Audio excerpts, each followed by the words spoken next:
যদি কোনো ব্যক্তির ভাগ্যরেখায় রবি রেখায় শনি রেখায় এমনতর কাটা কাটা আহার চিহ্ন থাকে, তাহলে অবশ্যই তার জীবনে নানান রকমের ঝঞ্ঝাট দুর্ভোগ এগুলো আসে। কিন্তু এই বৃহস্পতি যদি সুউচ্চ, গোল, সুডৌল এবং কমলা বা লাল আভাযুক্ত হয়, অর্থাৎ নির্মল বৃহস্পতি হয়, তাহলে তার এই সমস্ত দোষ কেটে গিয়ে তার জীবনে উন্নতি শুরু হয় 40-এর থেকেই।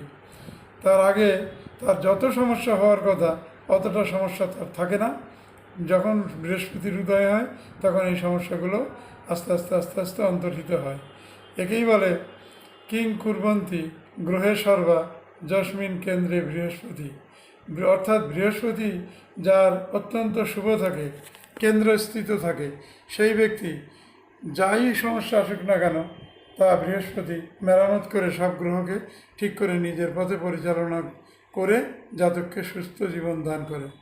ধন্যবাদ বন্ধুরা, ভালো থেকো, সুখে থেকো, আর লাইক কমেন্ট শেয়ার করো, যাতে আমি সাবস্ক্রাইব করো এরকম সুন্দরভাবে তোমাদের সামনে জটিল তথ্য এনে হাজির করতে পারি।